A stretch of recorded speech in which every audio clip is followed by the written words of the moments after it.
Did you really think you could just move your parents into our home without asking me, Ryan? I asked, my voice quivering with a mix of anger and disbelief. Ryan, my husband of 6 years, looked up from his laptop with a smirk that I had grown to despise. Oh, Amelia, don't be so dramatic. It's just for a while, and besides, it's not like you have a say in this. His words felt like a slap in the face.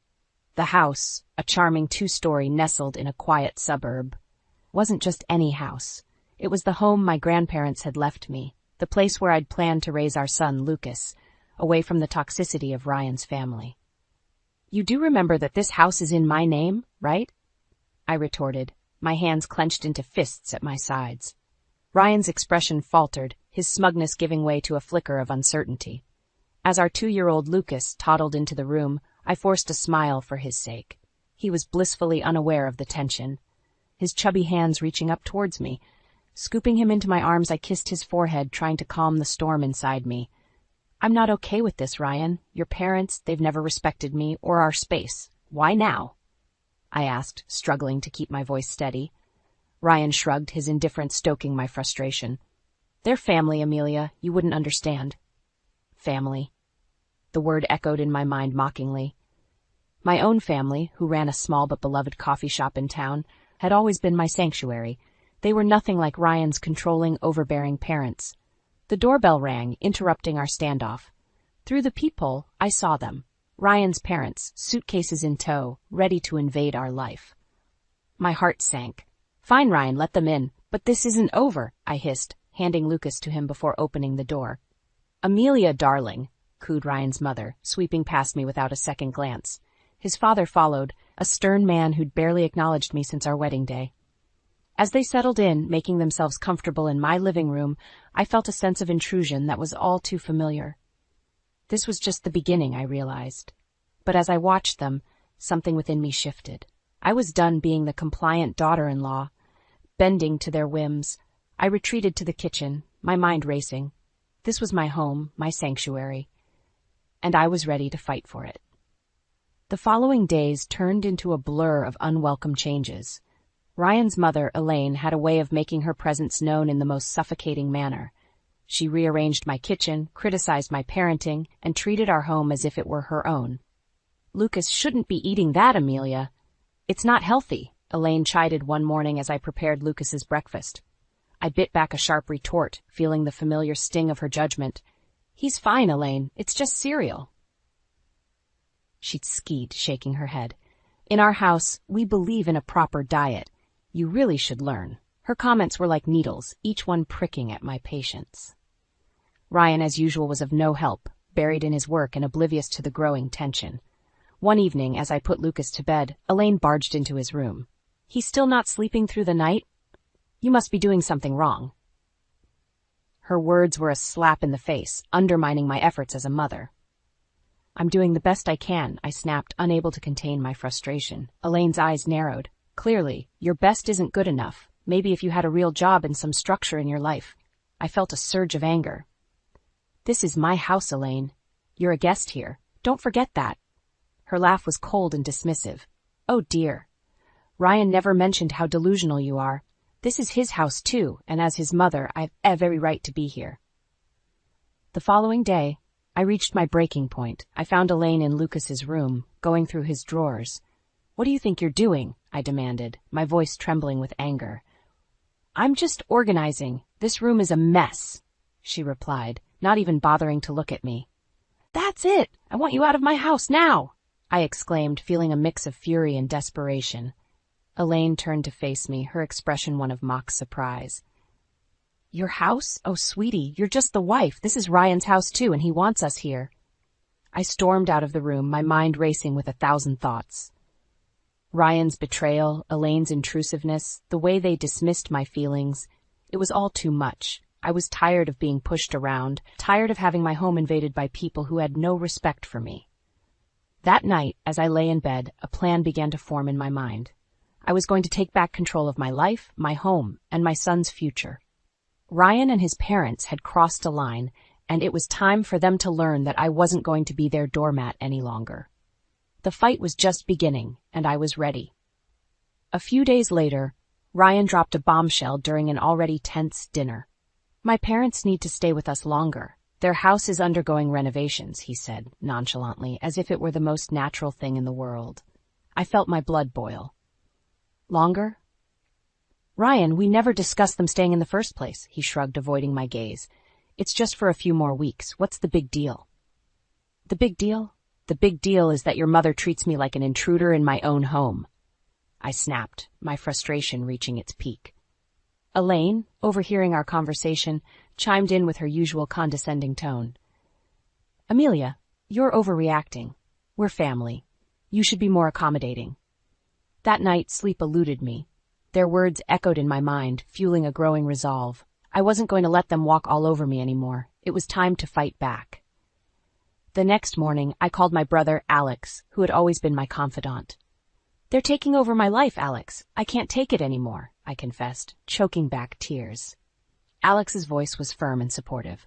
Amelia, you need to stand up for yourself. Don't let them bully you. It's your house, your rules. His words were the push I needed. I decided to confront Ryan, but this time I would be prepared. I gathered evidence of Elaine's overbearing behavior, the rearranged kitchen, the disrupted routines, her constant belittling comments.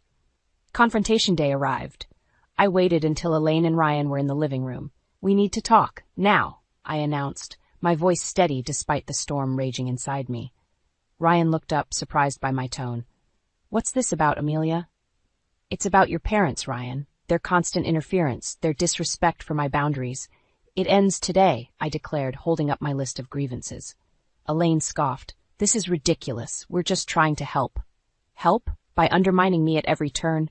By treating me like I don't matter in my own home? I countered, my anger palpable.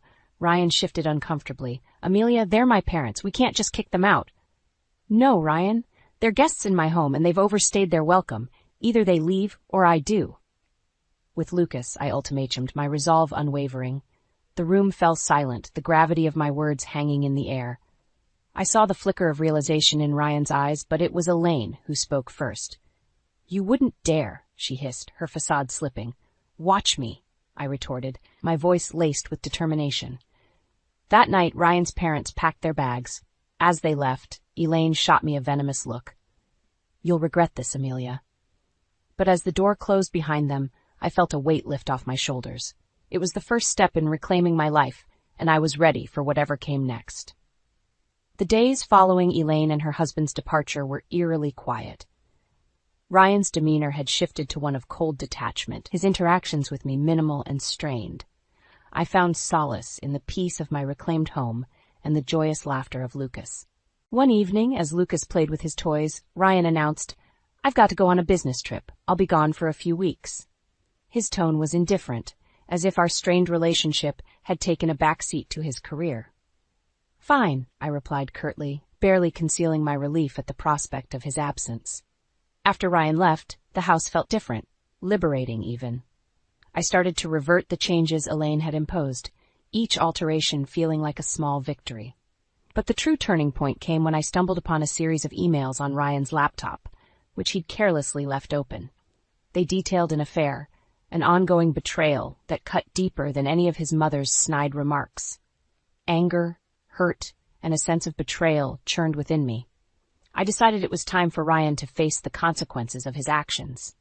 I began to meticulously plan my next moves, each step calculated to ensure that Ryan and his family paid for their deceit and manipulation. The first step was to secure my financial and legal standing. I contacted a lawyer, explained my situation, and started the proceedings for what was now an inevitable divorce. Next, I turned my attention to the house, the symbol of my grandparents' legacy and my independence. I reached out to a real estate agent. I want to sell the house, quickly and quietly, I told her. She was taken aback but sensed the urgency in my voice. Are you sure about this, Amelia? This is a big decision, she cautioned. I've never been more sure of anything, I replied with a resolve born of betrayal and a newfound strength. The house went on the market, and within days, offers began to roll in.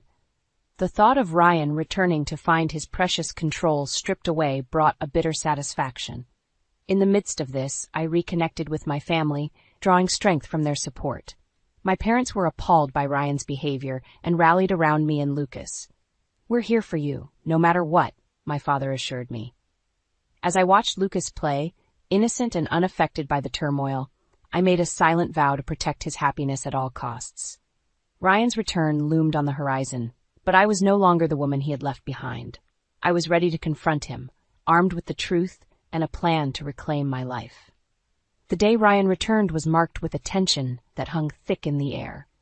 I had rehearsed this moment in my mind, envisioning every possible outcome, yet my heart raced as I heard his key turn in the lock. "Amelia, I'm home," Ryan called out, his voice echoing through the now unfamiliar space. I emerged from the kitchen, my posture rigid.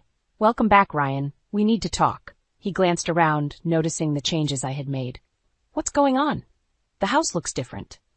I didn't flinch. "I sold the house, Ryan. It's no longer ours." His face contorted with disbelief. "You did what? You can't just sell our house without telling me." "It's my house, Ryan, and after what I discovered, I don't think you have a say in it anymore," I said, my voice steady but laced with a simmering anger. He scoffed, trying to regain his composure. "What are you talking about?" "The affair, Ryan. I know everything," I revealed, watching as his facade crumbled. His attempt at denial was weak and short-lived. "Amelia, it's not what you think." "I think it's exactly what it looks like. You betrayed me, our family," I retorted, the hurt evident in my tone. Ryan's expression shifted from shock to anger. "You're overreacting. We can work through this." "There's no we anymore, Ryan. I've filed for divorce," I declared, handing him the papers. The ensuing conversation was a blur of accusations and denials, but I stood my ground. The man I had married was gone, replaced by a stranger fueled by selfish desires. As he stormed out, vowing to fight the divorce, I felt a sense of liberation mixed with apprehension. I had taken the first step towards a new life, but the battle was far from over. In the following weeks, the reality of our situation became public. Ryan's parents, once so imposing and confident, were now caught in the crossfire of their son's indiscretions. Their attempts to contact me were met with silence.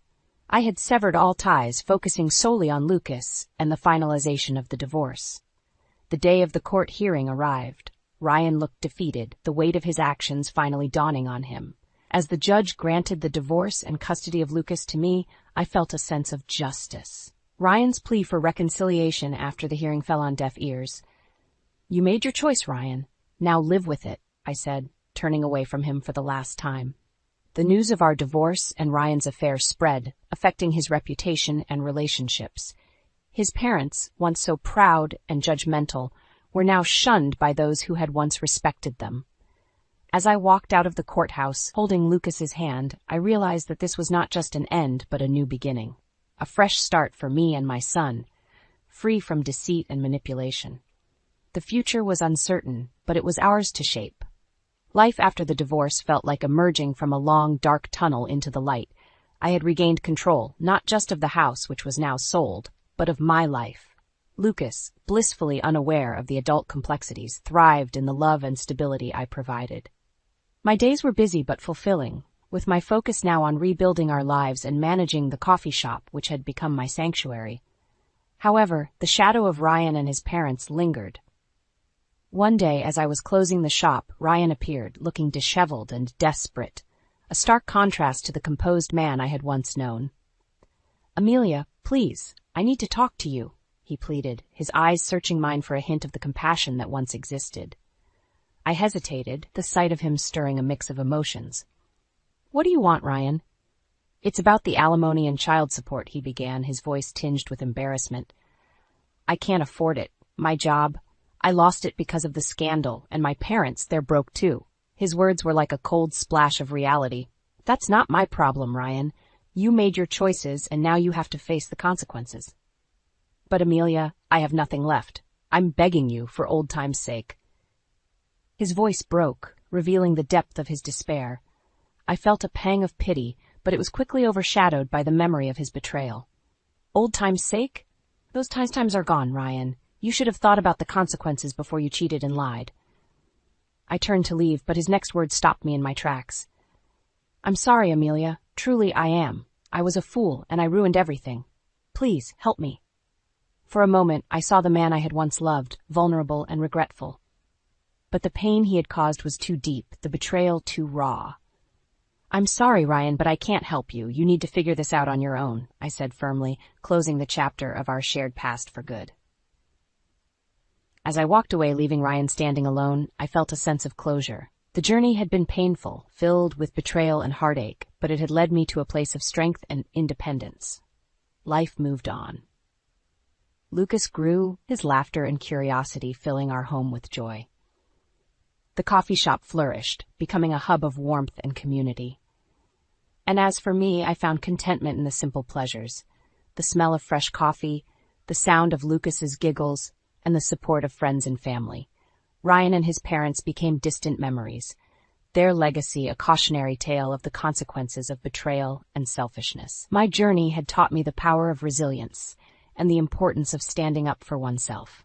As I locked the shop that evening, I looked up at the sky, its hues of orange and pink signaling the end of another day. I smiled, holding Lucas's hand tightly. Our future was uncertain, but it was bright. We were moving forward, one step at a time, into a new chapter of our lives.